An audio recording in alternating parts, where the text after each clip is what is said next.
and fight. Endorphic night, the world is cold. We stand surrounded, we are not alone. Within my reverie, there's holy light. Without a number, we stand and fight.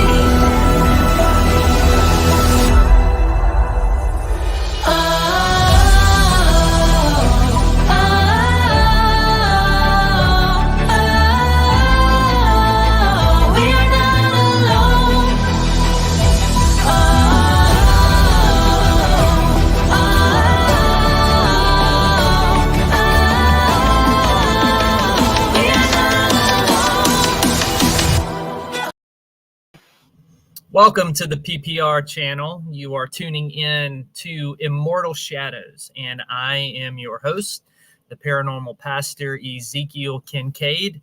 So thank you, everybody, for joining us tonight on this live stream on a Sunday night as we continue our study in the book of Revelation. I know we've got Dustin in the chat. And Bethany might be up here joining me in just a little while. So she may or may not be here with us, and I can torment her with some more jokes. Hey, PW, welcome. Hey, Big Bird, hello. Thank y'all for joining us. I also have, as soon as we get some more people in chat, I have a little trivia question for tonight that the winners will get a free copy of their Southern Discomfort issue of their choice. So if you're not familiar, I am a dark fiction author, and I do a short story series called Southern Discomfort. So the winners of this little trivia question tonight will win a free copy of the Southern Discomfort issue of your choice. Hey, JJ's Adventures. So if you get the trivia question right, all you'll have to do is email me at ezekielkincaid@gmail.com. I'll put that in the chat here in a little bit. And then I will send you my godless link to all the stories, and you can pick the one of your choosing, and I will send you the ebook copy of the one that you pick. But I was going to wait for my better half, Bethany, to get up here because the trivia question has to do sort of with us. So we'll give it a few minutes and wait for her to see if she can come up here. I know she's got stuff going on tonight with the kids and everything, so stay tuned. I also have some great jokes for her tonight, Dustin. So you will be pleased with that, Dustin. I think you'll like some of the ones I have picked up if she comes on here on the panel. But tonight, okay, we may run a little longer than normal. The teaching time may be a little bit longer than normal because we are dealing with a subject that is talked about a lot in kind of mainstream, but it is not talked about correctly. So what we're going to do in looking at Revelation 13, and when we're talking about the false prophet and the mark of the beast, let me give you guys a little quick tutorial on how to interpret documents. All right, especially when we're interpreting the Bible. All right, first of all, you have the author's intent. Okay, what did the author intend? What was the meaning behind the words in the original language? The second is what was his audience? Okay, so every biblical author was writing with a particular audience in mind. So while the truths of scriptures are timeless, the way that it is packaged, it was written to a specific people. For example, that's why we have Paul's letters that say to the Ephesians, to the Corinthians, to the Colossians, because he was writing to specific churches that were dealing with certain issues, and he expounded on theology to deal with those issues. And it's the same thing when we're looking at the book of Revelation, right? John had an audience. He was writing to 7 churches who were in the first century. So we have John's intent, we have who he was writing to, the audience, and we also have to consider the historical setting of the time. All right, John is writing to churches who were under the influence of Roman government and who were going through persecution from the Roman Empire. And then we also have to take into account the theological emphasis of the author, which when we're looking at John in the book of Revelation, we've talked about there are certain theological themes that John keeps running over and over again. And those are some themes from the book of Daniel about the beast, about the kingdom, about the end time, and then the Exodus narrative, right? From when the Hebrews were freed from Egypt. So we're going to look at all of those things, take those things into account when we are looking at this idea of the mark of the beast and the number 666 and what that would have meant to John's audience, and also what is the timeless truth that is in this text for all people at all times. Let me see if I've missed anybody in the chat here. Hello, Derek. Thank you for joining us. I think that's the only new person that I missed. Thank you all very much. So what you are going to hear tonight may be a little different than what you have heard purported in mainstream a lot. And what I am giving you tonight, the interpretations and the things that I'm giving you, these are basically the scholarly consensus of what the text means. And so we all know you have scholars of literature. You also have scholars of biblical literature that they study these things for a living. They study the language. They study the context. They study the authorship. They study the audience. All of these things to help us better understand what God was trying to communicate when he inspired these authors to write these things to this audience. Because the problem is if we start to lift things out of their historical context and we begin to rip them from what the meaning actually is, and then we can spin it and we can create our own meaning, a meaning that was never intended by God, a meaning that was never intended by the author, and a meaning that was never understood by the original audience. So the goal always is correct interpretation with authorial intent, and then how it would have been understood in that day and time. So, hey, Dennis, welcome. Glad that you are here hanging out with us tonight. So that's what we're going to be doing, is looking at the rest of Revelation chapter 13. So since we have so many people in chat, I don't know where Bethany is. I will go ahead and throw the trivia question out there. And I wish she was up here because I would be interested to see if she knew the answer to this. All right. So my question is it, and it's relatively easy. All right. Really, some of you, it's just going to be who's going to guess it correctly. What was the first horror movie Bethany and I watched together? First one we watched together. Was it Phantasm, Evil Dead, or Hellraiser? Phantasm, Evil Dead, or Hellraiser? So you can answer in the chat.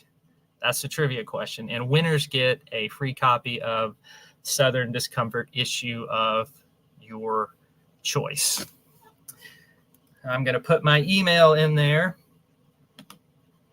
for everybody, for the winners to email me so that I can send you the link.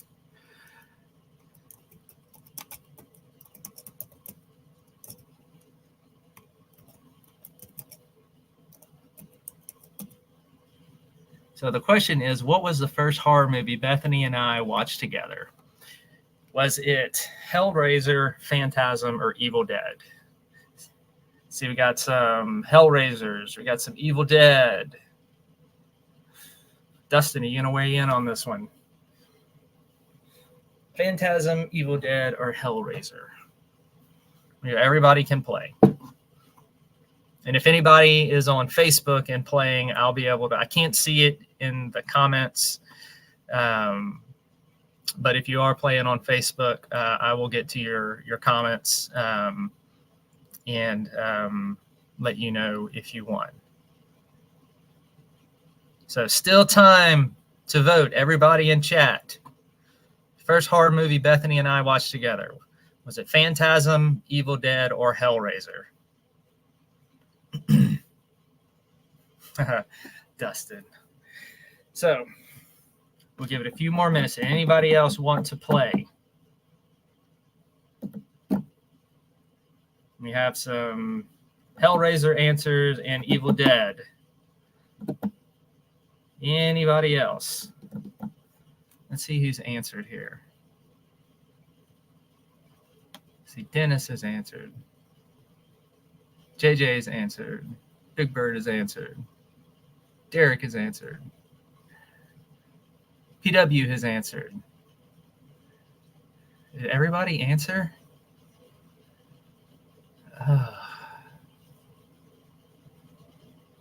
Well, I see we had, everybody has guessed. Most people guess Hellraiser, a few guess Evil Dead, but I am sorry to tell y'all that the answer is Phantasm. The answer is Phantasm. 1979 science fiction horror movie about the tall man.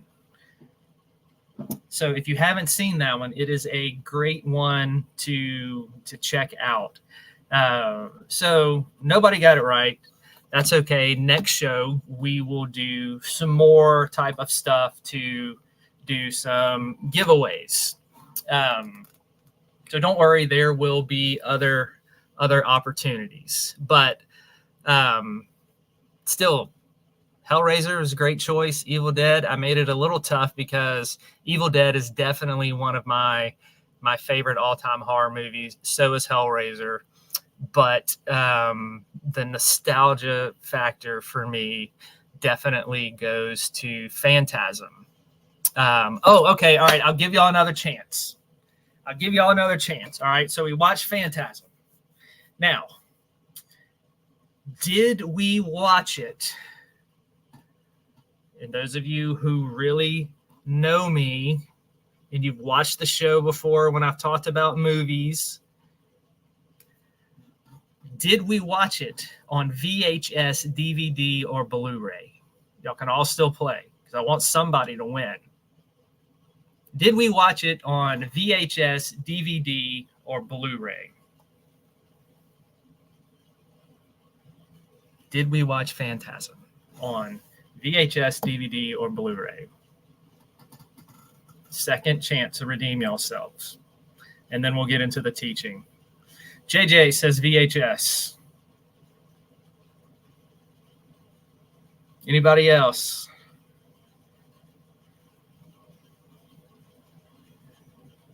PW says VHS.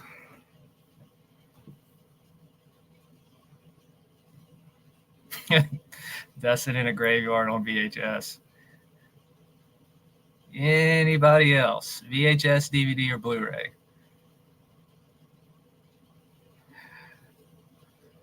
Yeah, in a graveyard would have been great if we would have been around a graveyard at that time, right? Like setting up a projector, have it like projected on one of the tombstones. Hey, Ginger, welcome. All right.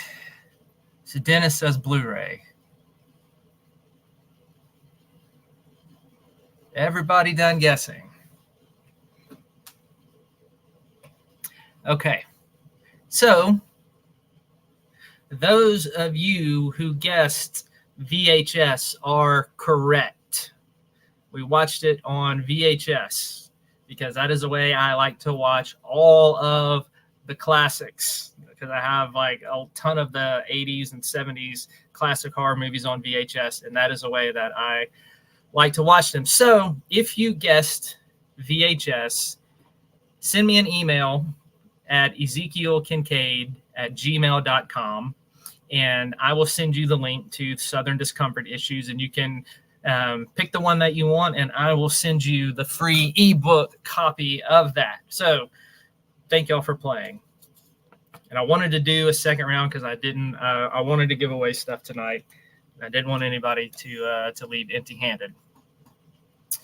So, all right, we are about to get into this challenging topic with this challenging book and tackle it. And we're going to go slow, and I will pause for questions because I don't want to go too fast. I want to make sure everybody's trekking with me. You're welcome, JJ. So if I don't get through all the content tonight, we'll just save it for the next one. Like I said, there's no set time for me to finish the book of Revelation. We're just taking our time going through it, making sure we're covering all the bases. And I'm taking it slow because a lot of what I am presenting, like I said, is not out there presented in mainstream. And that's very unfortunate that a lot of this stays just in scholarly circles. So my goal as a teacher and preacher of the Bible is to bring these things out to you and to people so that they can have a better understanding and knowledge of what is really being said in here. Now, when we get to Revelation 13, all right, last week we looked at the beast from the sea, and we talked about the Antichrist, and we talked about the beast being the political world system, and how in John's day that would have been the Roman Empire.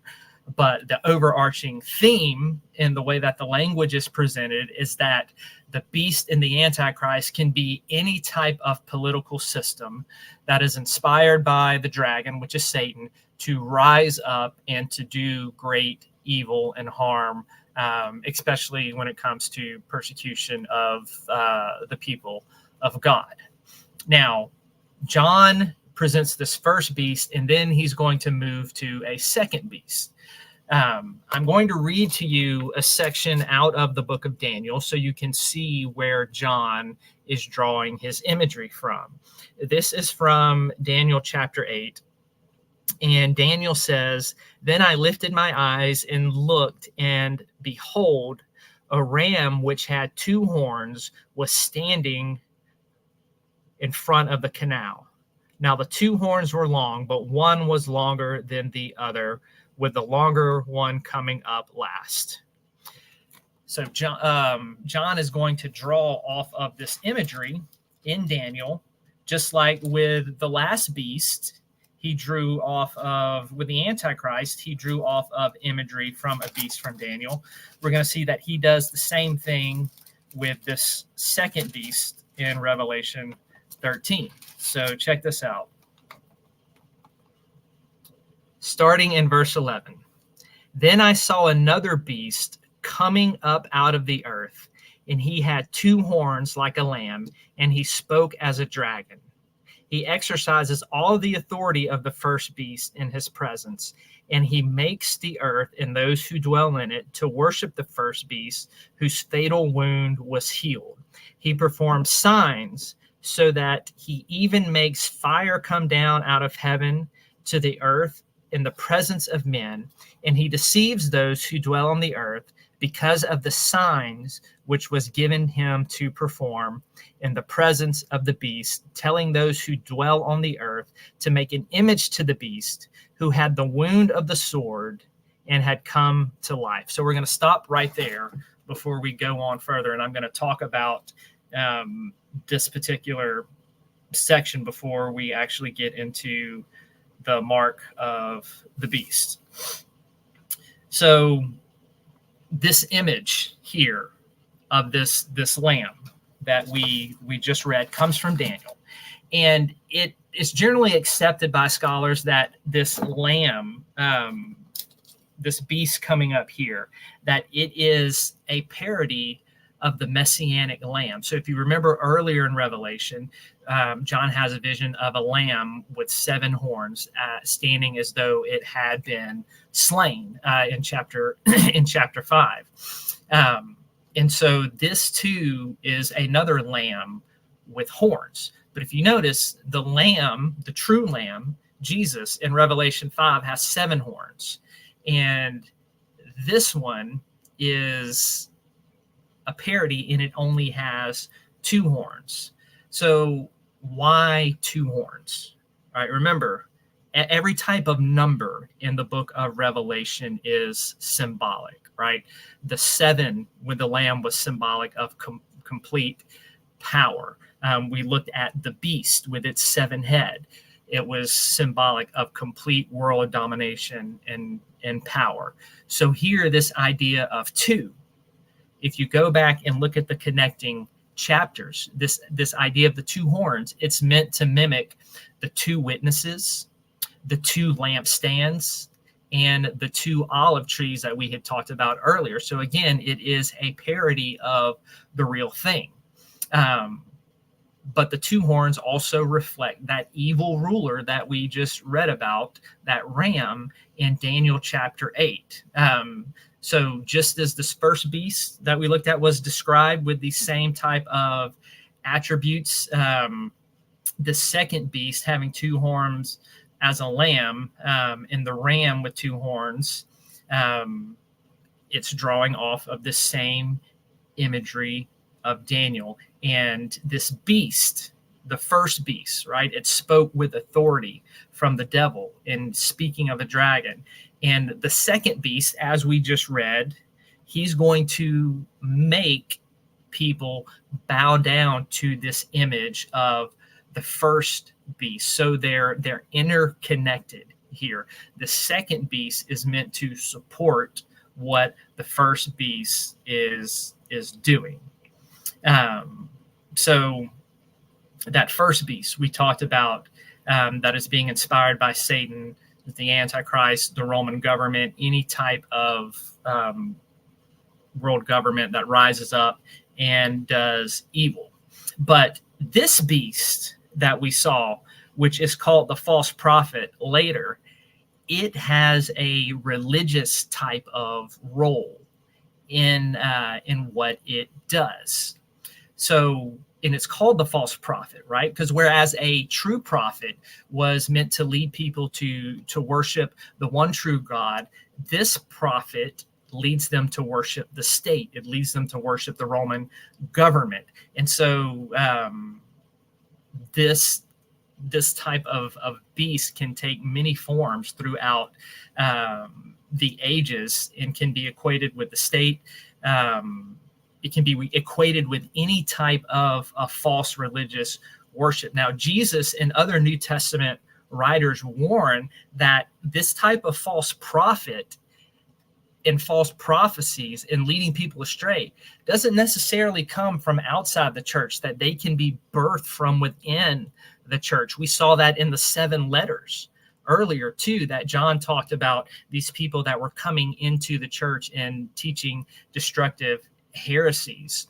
And, you know, we get this idea here with Jesus as well, that he talks about many false prophets will come, and he compares them to wolves in sheep's clothing. And so you have the image with Jesus of a wolf in lamb's clothing, suggesting a traitor that is there trying to look like one of the sheep, look like one of the followers, but it is there to do harm and destruction, even though it appears harmless with that lamb, right? Its inner nature is something to devour and to destroy, and to lead into sin with deceptive speech.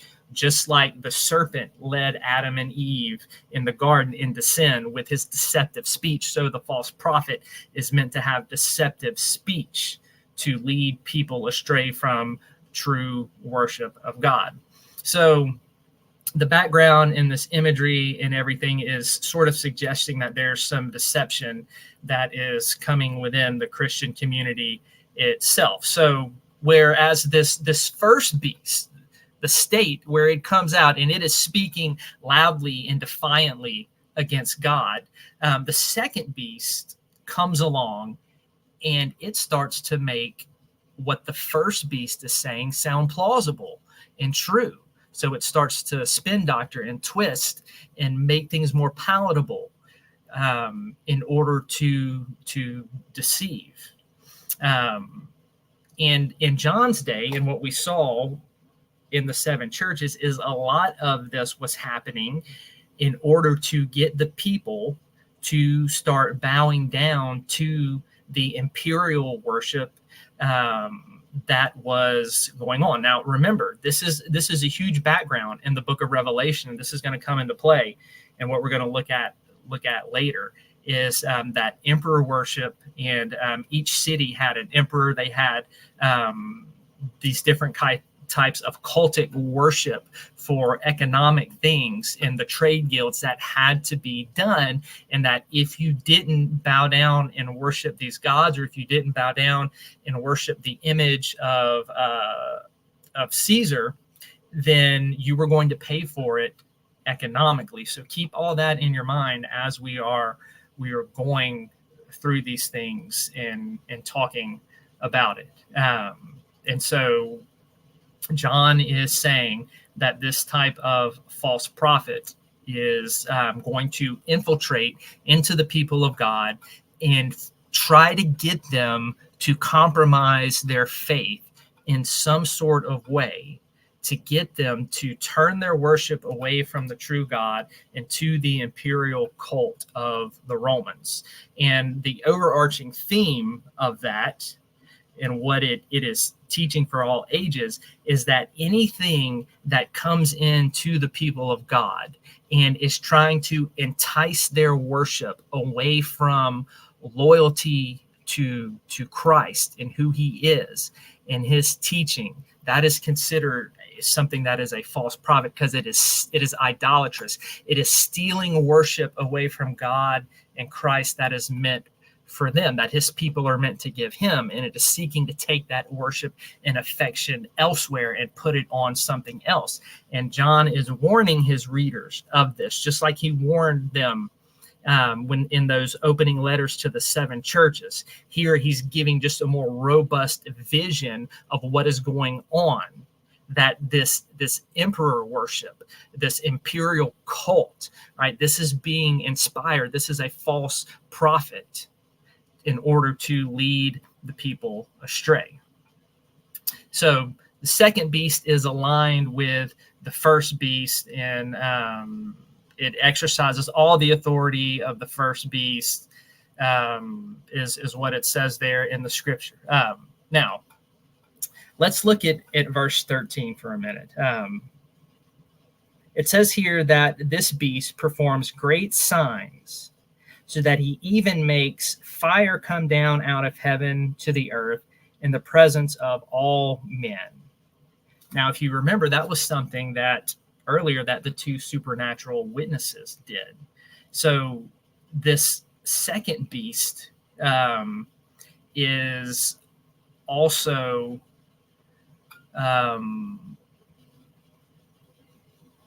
parroting not only with the two horns, but also it is it's carrying on its counterfeit imitation by the activities that are described to it. like these are acts that when we look back, this was portrayed in Moses, who his authority was validated by great signs. Also, you had Elijah in the Old Testament calling down fire from heaven. And then with Moses, you had the Egyptian magicians kind of mimicking the same types of signs through their secret magical arts. And you have a little bit of the same thing kind of going on in Daniel. So this beast casting fire from heaven in the presence of people, like I said, Moses, Elijah, and it is kind of parroting the two supernatural witnesses, which were, as we had said during that particular show that we did, that is a representation of the people of God, where the fire from the two supernatural witnesses, that was meant to portray their speaking of God's truth that convicts and leads people to repentance and to faith in Christ. So therefore, the beast also has a spokesman in the false prophet and this false teacher, and what he speaks is going to be kind of the same thing, whereas the true prophets of God spoke God's word and had people turning to God. The false prophet for the beast is going to speak the beast's word, and he's going to have people turning to deception and following after the beast. So that's why there's this whole set of counterfeit things going on. So, hey, Johnny, welcome to the chat.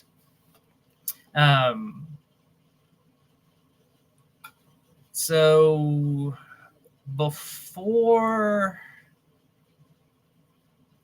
let's see if there's anything else I want to talk about this before we actually get into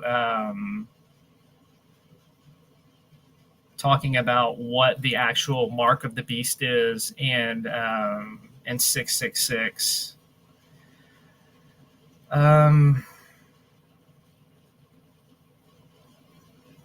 If you have any questions right now about anything that I talked about, go ahead and put them in the chat while I'm trying to decide if I want to move on to the mark of the beast or if I want to talk anymore about some of the Old Testament imagery here with the false prophet.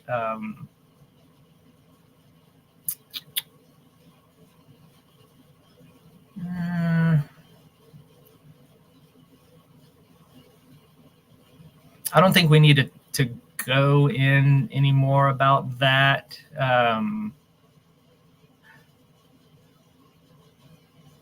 We can address it more when I get into the image.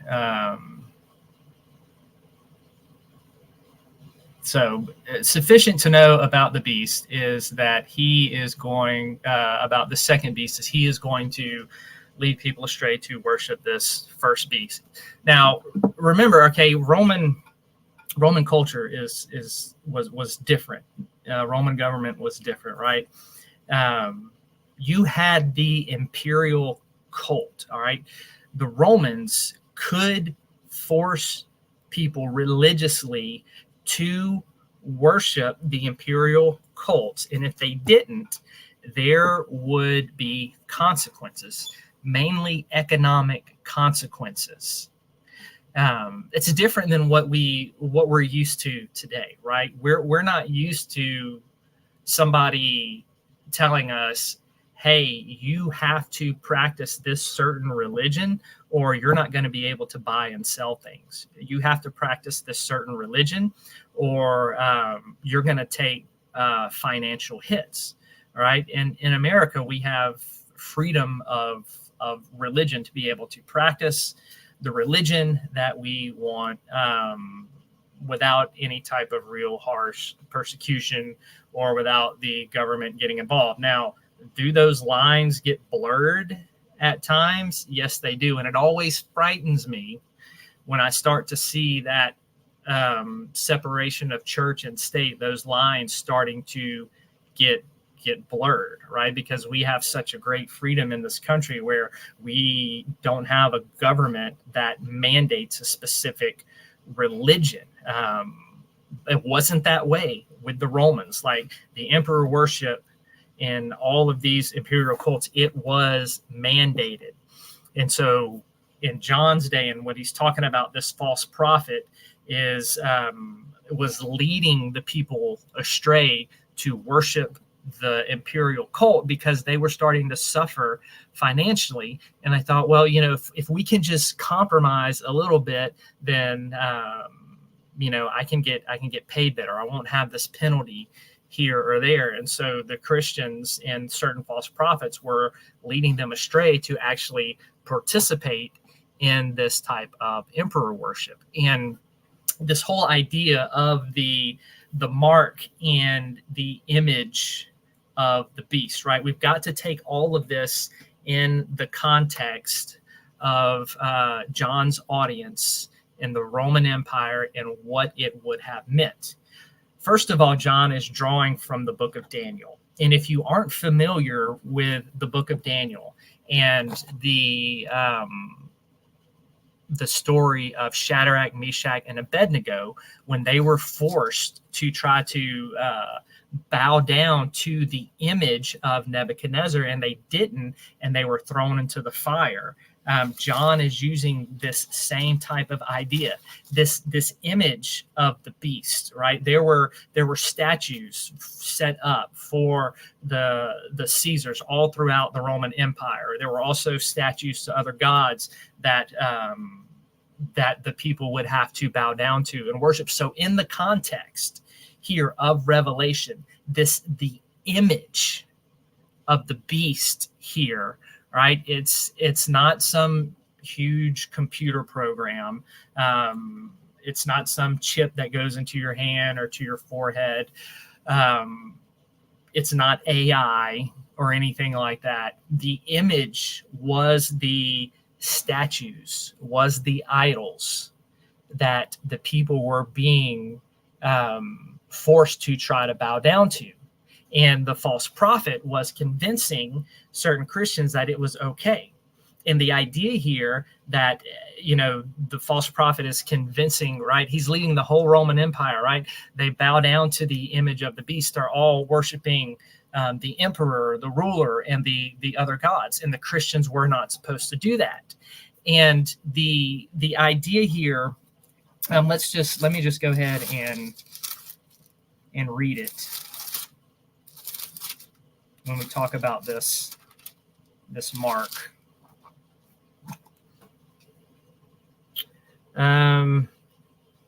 Verse 15 out of chapter 13, and it was given to him to give breath to the image of the beast, so that the image of the beast would even speak and cause as many as do not worship the image of the beast to be killed. And he causes all, the small and the great, and the rich and the poor, and the free men and the slaves, to be given a mark on their right hand or on their forehead. And he provides that no one will be able to buy or sell except the one who has the mark, either the name of the beast and the number of his name. Here is wisdom. Let him who understands calculate the number of the beast, for the number is that of man, and his number is 666. So it's well known throughout the Roman Empire that they would do a lot of tricks with the idols, such as ventriloquism and lighting, and make it look like the actual idols were speaking. And this is what John is referring to, is this type of shadowing and ventriloquism that the imperial cults would use to make it look like the image was speaking. Now, when it talks about this mark or this seal, right, John is using the Greek word that was meant for an emperor's type of seal. And the mark on the forehead and the hand, look, here comes Bethany. Hey, baby. Hey. Hello. How's it going? It's going. Continue. Okay. Hey, Camilla, welcome to the chat. Thank you for joining us. So You're just in time. I'm talking about the mark of the beast. Blondie. And you missed my trivia game earlier. All right.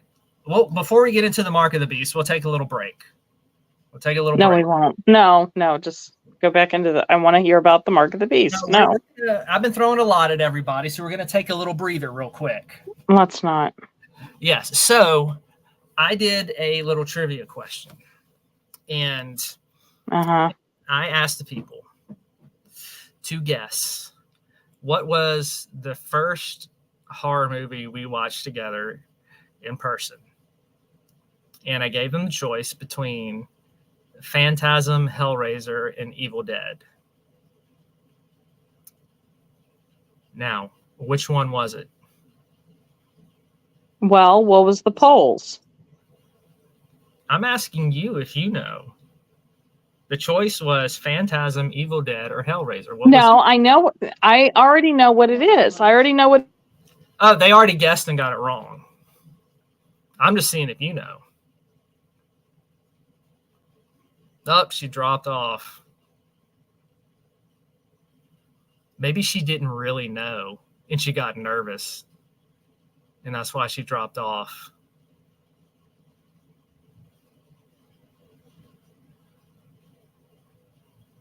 Let's see if she comes back on.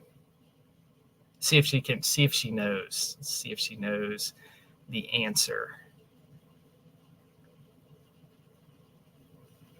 to this question.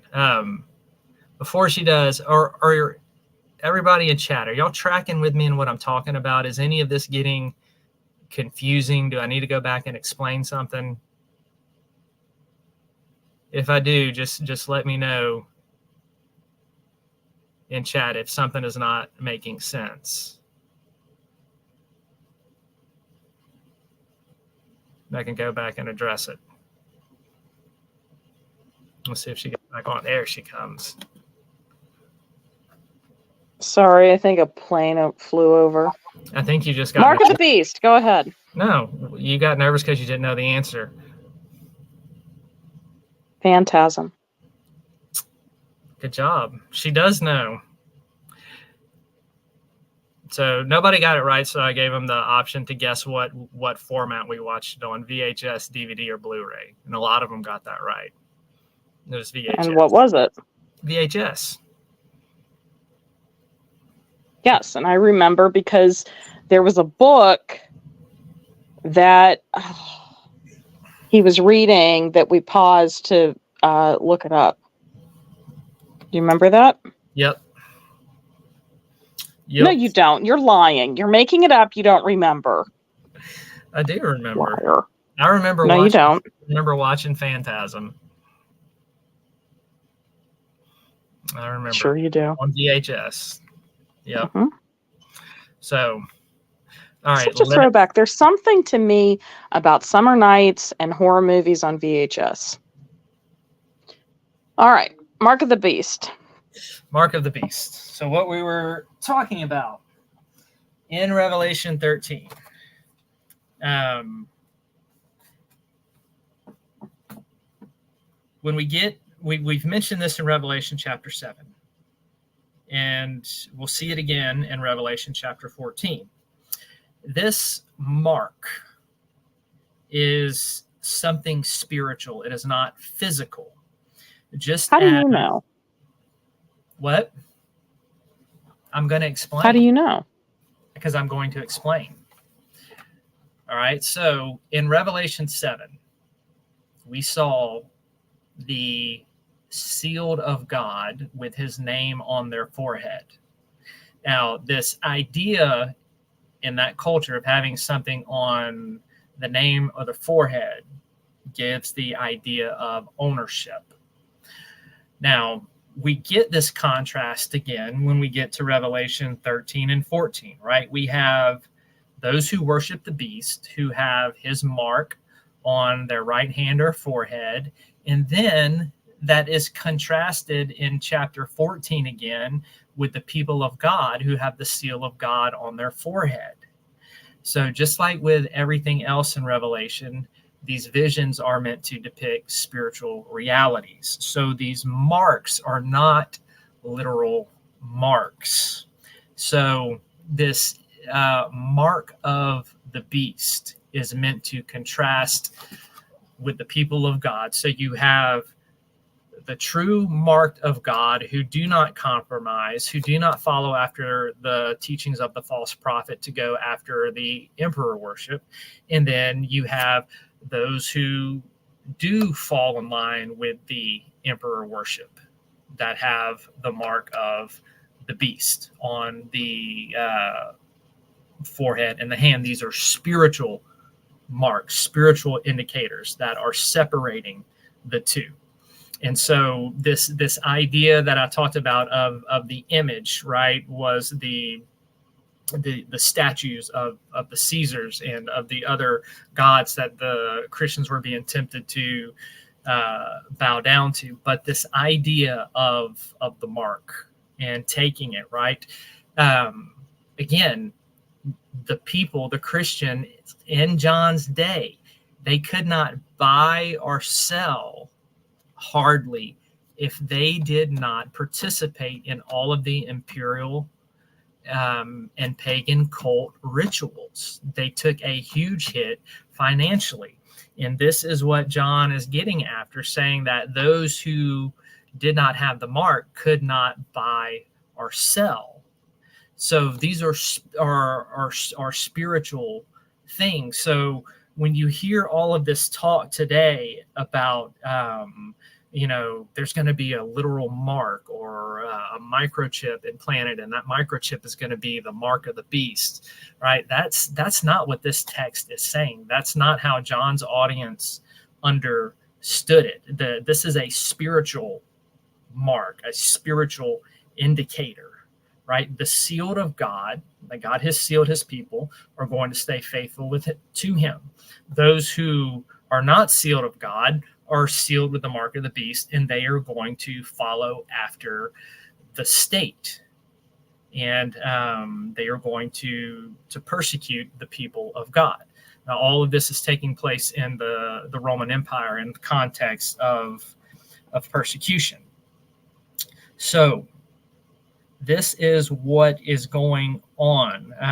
This is what the majority of scholars who read this and study this have come to this conclusion. Because remember, I said when we talk about biblical interpretation, we have to look at what the author intended, who the audience was, and what the historical context was.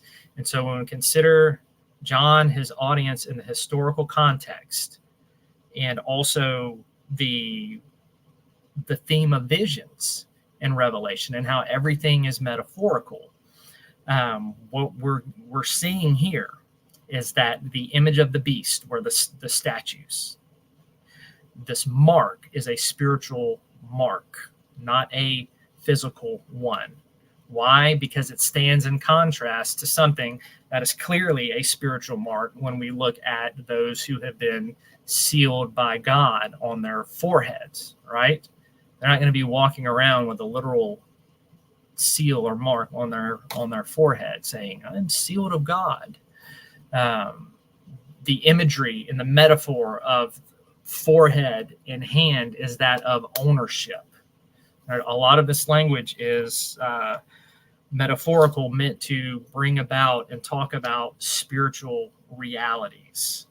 So this is what John is getting at, that the false prophet is going to try to lead the church of John's day astray into the imperial worship, because there's the threat of economic hardship. Now, if we look at what is an overarching principle here, right? The main theme of the book of Revelation is Christians don't sell out to idolatry. Don't sell out to the surrounding culture. Worship the Lord your God and serve him and him alone. So the idea here is that anything that will lead our worship away from Christ, anything that would cause us to dishonor him and lead our affection away from him and his truth. That is what Christians are to guard against. And we are supposed to stand firm and hold on to our faith, even in the midst of persecution, even if it costs us economic hardship. All right. That is the overarching principle that we can take away from the book of Revelation. So John is not teaching that there's going to be literal marks that people are going to have to take, and then they're not going to be able to buy and sell if they don't have this particular mark. I know that is not what is taught mainstream, right? Because a lot of that is fear mongering. A lot of that.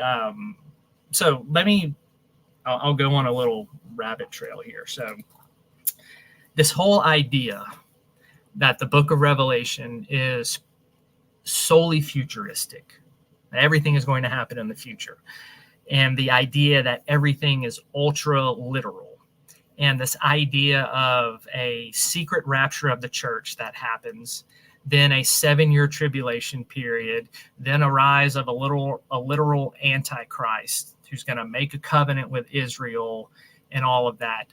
All of that theology was invented in the 1800s by a man by the name of John Darby, and he came up with it after he had a head injury from falling off of his horse, a concussion.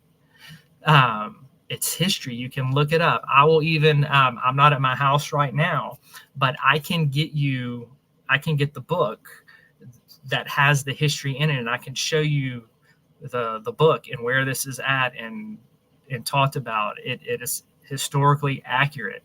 So all of this type of stuff that is so propagated in mainstream didn't show up until around the 1800s. And so up and before that, right, Christians were just kind of debating, right, is the 1,000-year reign of Christ literal or not? There wasn't this idea of a 7-year tribulation period or a secret rapture of the church. That was never taught in church history until John Darby came up with this whole theological system that is called dispensationalism. And he came up with it after he had a massive head injury from falling off his horse. So what I'm teaching is congruent with church history and what has always been taught and is the scholarly consensus.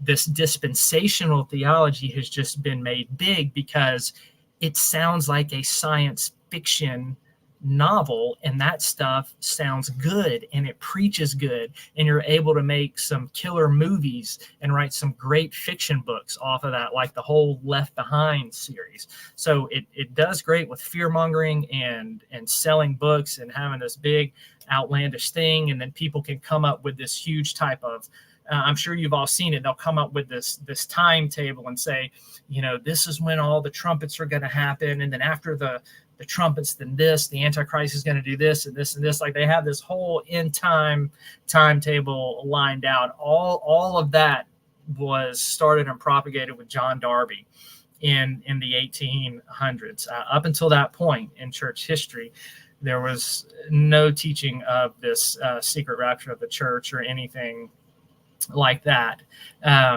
So all of that is pretty new and has not been around, and is actually kind of not a really, when you look at it, a main teaching of Orthodox Christianity. Like I said, up until that point, some of the big in the early church, one of the big debates was how to understand the millennial in Revelation. Is that literal? Is it symbolic? Is it spiritual? What is it? And we're going to get into that later. But as we've talked about, when we talk about the end times and it being drawn from the book of Daniel and expounded in Revelation, the end times started with the death and resurrection of Christ, and it is going to end with his return. So let's talk about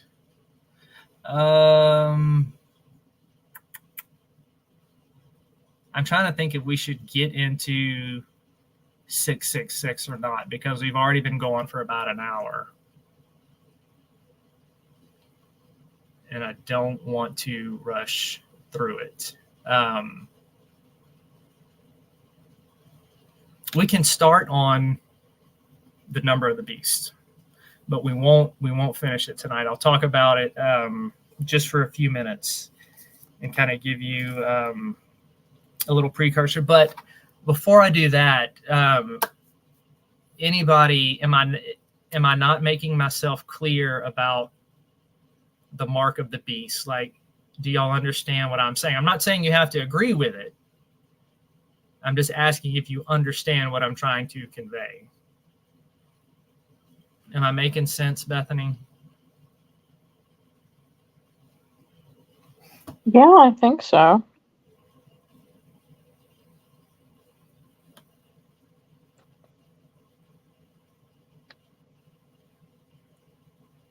You have some comments. Yeah. I see. Yeah, we're going to look at the 666. Now, I see the one there about Nero. We're going to talk about that. That actually is one of the views that is purported, and does have some scholarly support that 666 does add up to be Nero's name. We're going to look at that next week, because that gets into gematria, which is taking, so in the Greek and Hebrew, all right, each letter is equated with a number. For example, in the Greek, the alpha is equated to 1, the beta 2, and so on and so forth. And so this this idea of the names adding up to numbers, numbers adding up to names, that's what a lot of people do when they come to this particular text and looking at 666. However, there's a couple things that I want to throw out there, and we're going to look at this next week and dive more in depth about it. These are just some things to take with you and think about it. We're going to unpack next week.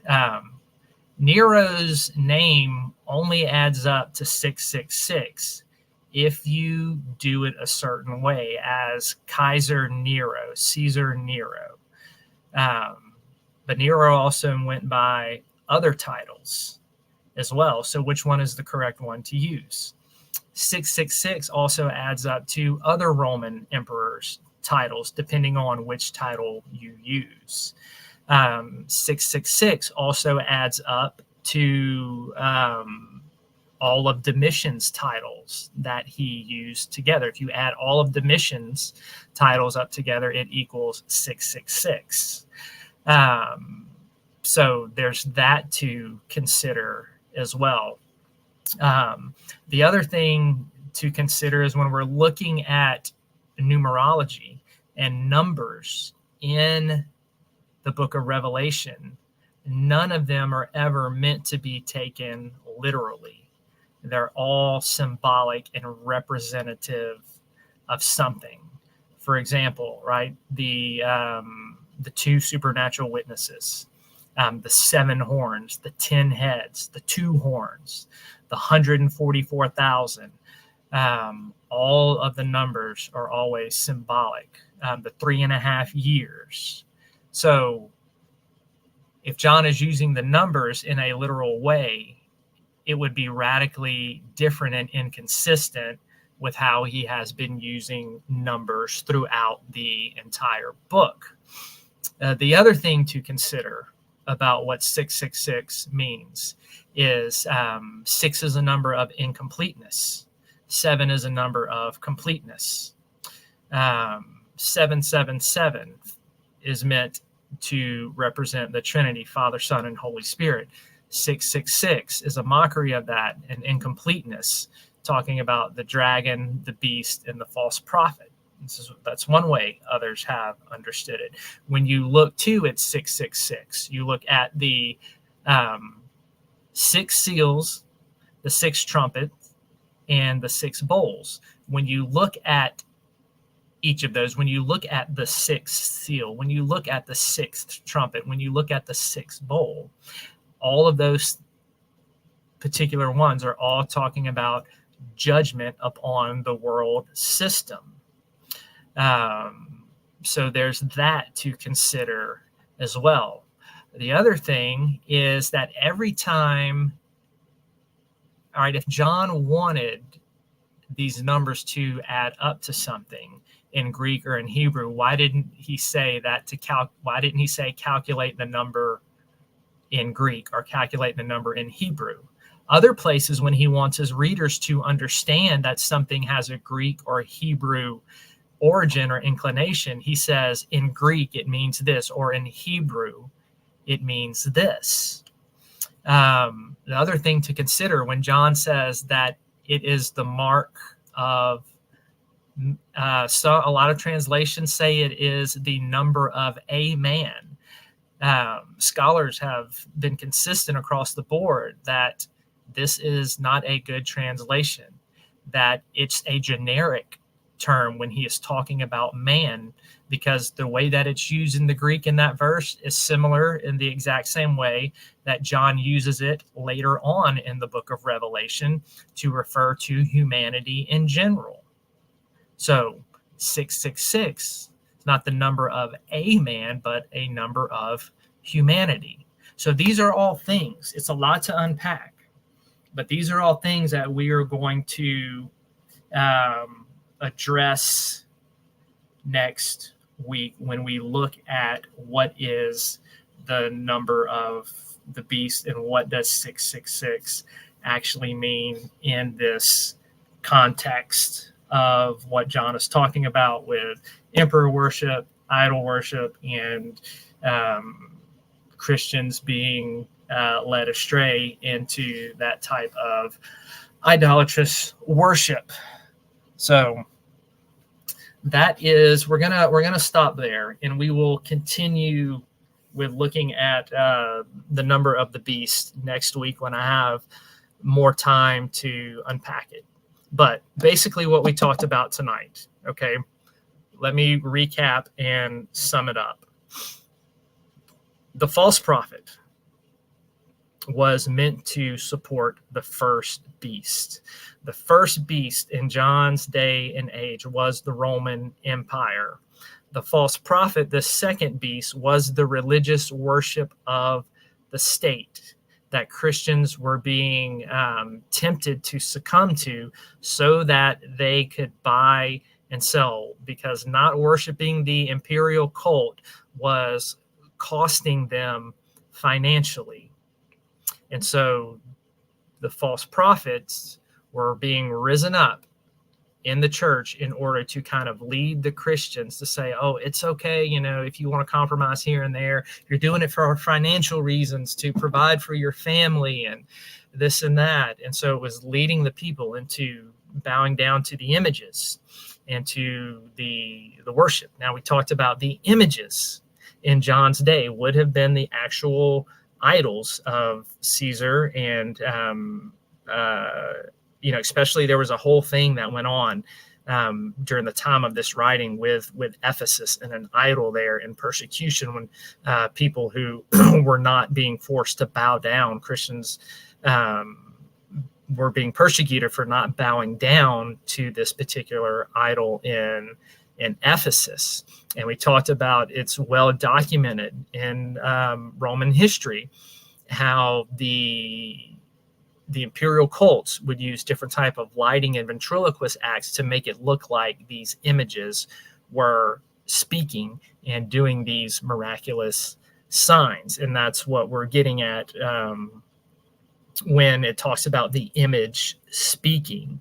The beast was a parody of Christ, and the beast being able to have fire come out and cause everybody to worship the first beast. We talked about the parody there with Christ, that Christ prophets came, the two supernatural witnesses, the church, and they were speaking in fire, and that represents the truth of God and turning people to the truth.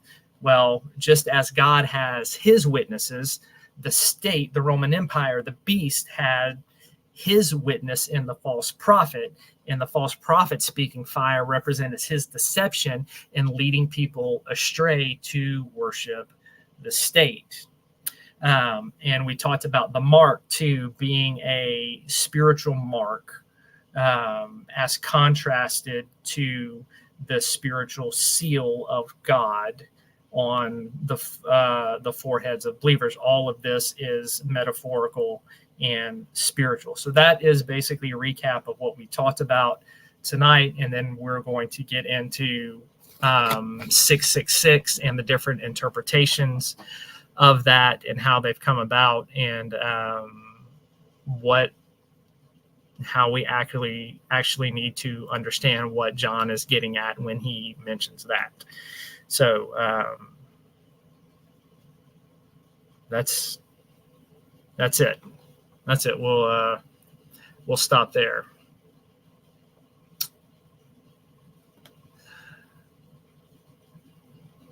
So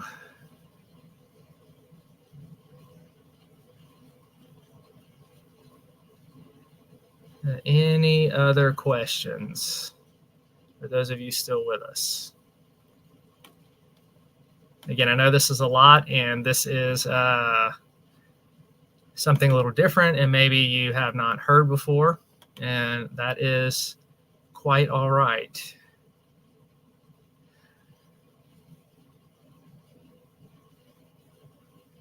I thought it was a pretty interesting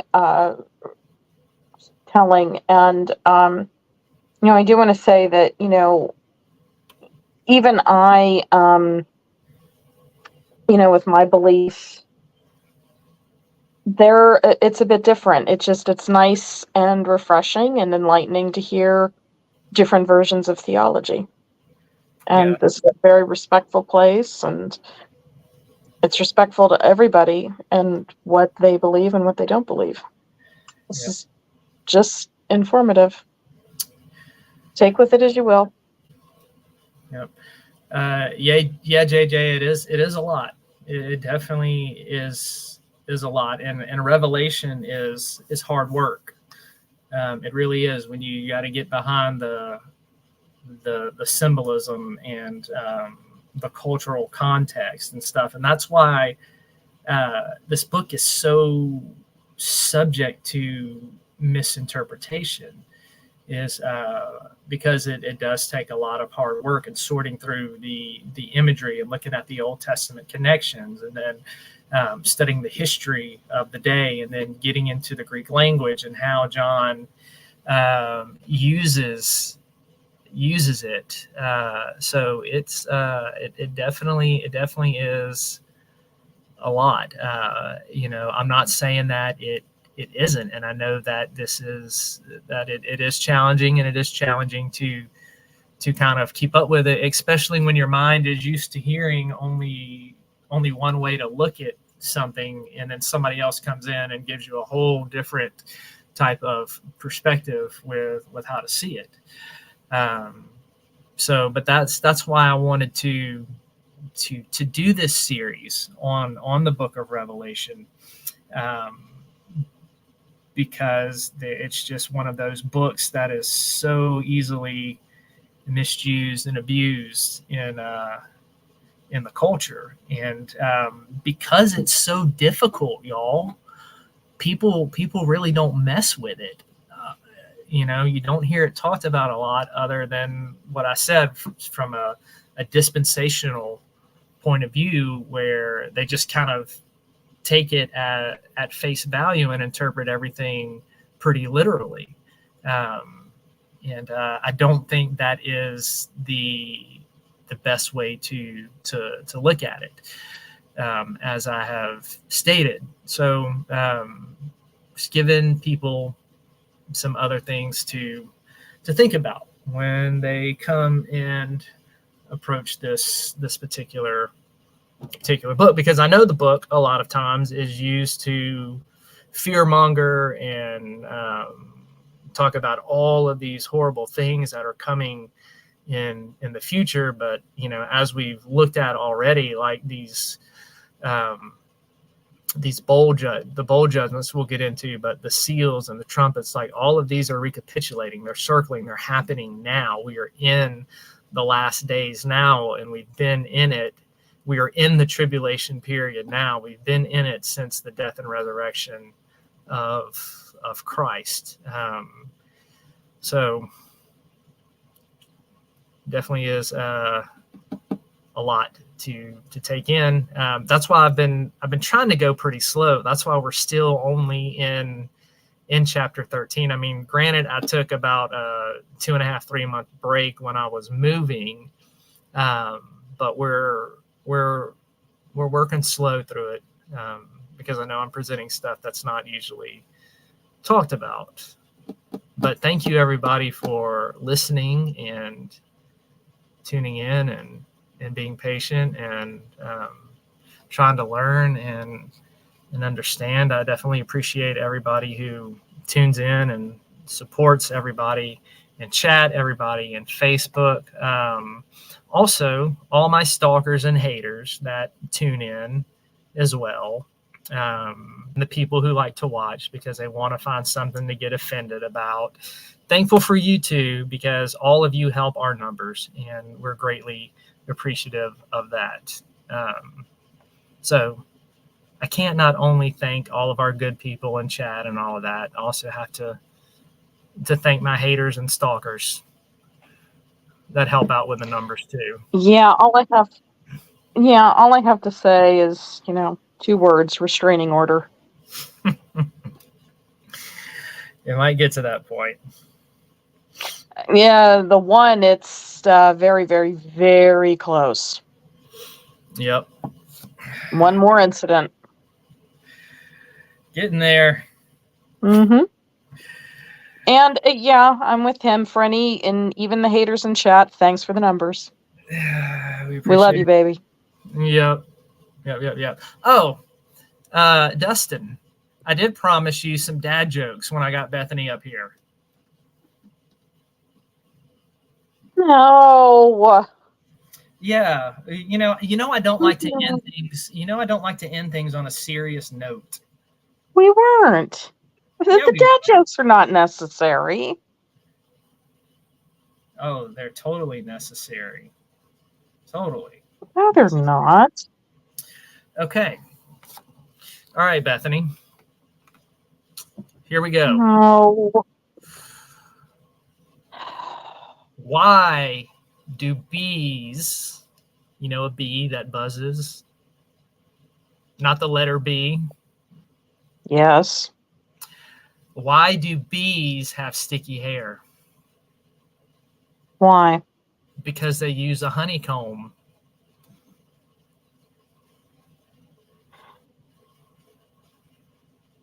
That's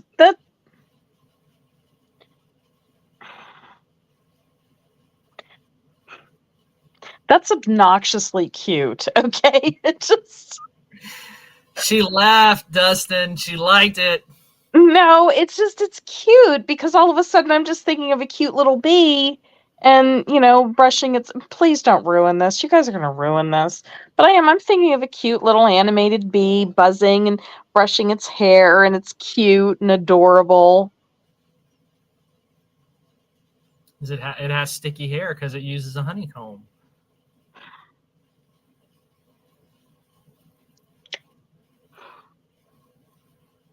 Why do you people love dad jokes? They're stupid.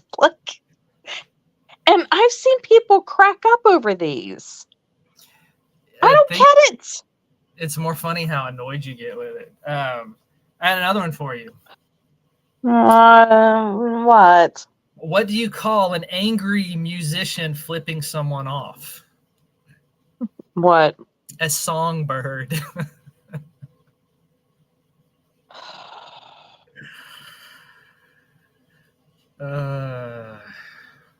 That's just painful. That was just stupid and painful. So the other day, Bethany asked me to go get 6 cans of Sprite from the grocery store. And then I realized when I got home that I'd picked 7 up.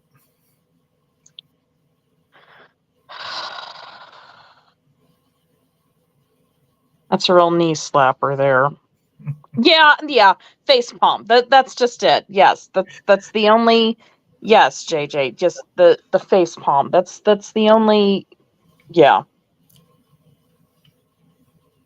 You should know the answer to this next one.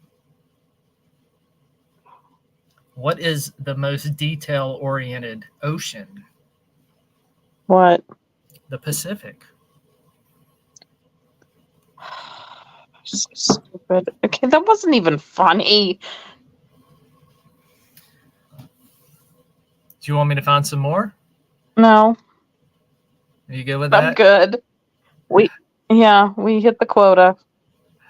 Okay, well, I will have more next time No. for you. Just a reminder for everybody who guessed the correct answer. And tonight's trivia question, email me at my name up there on the screen, Ezekiel Kincaid @gmail.com. And then I will send you the link that has all the Southern discomfort issues. And you can tell me which one that you want, and I will send you an ebook copy of it. Now, it's all dark fiction, so horror fantasy, horror science fiction. So if that's not your jam, don't worry about it. You don't have to send anything. But if you would like a free copy of one of them, be sure to email me that you guessed the correct answer in tonight's trivia question. So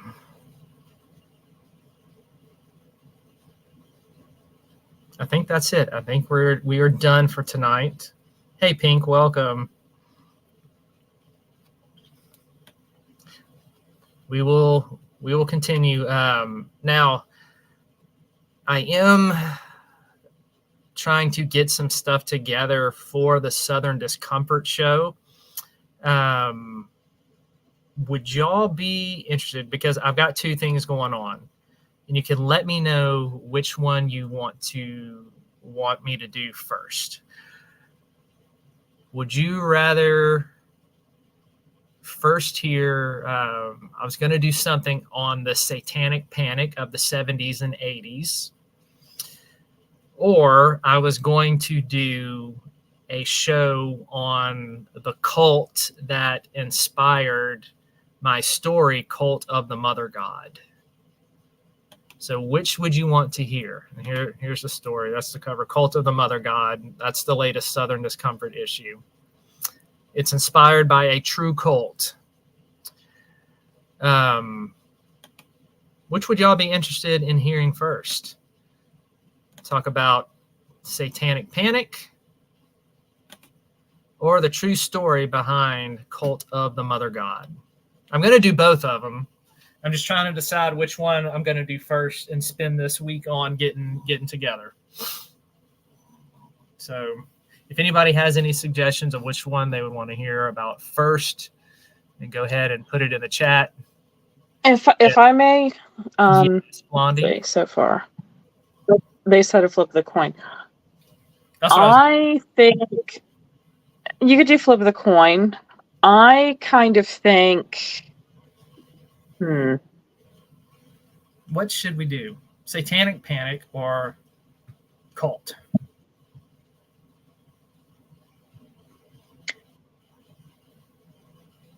well, specifically, if you do, here's the thing: if you do the satanic panic, you have to cover the book that it's based on.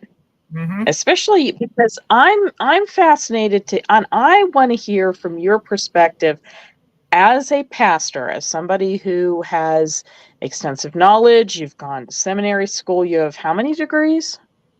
3. So I'm really going to want you to go in depth in that one and what your opinion is.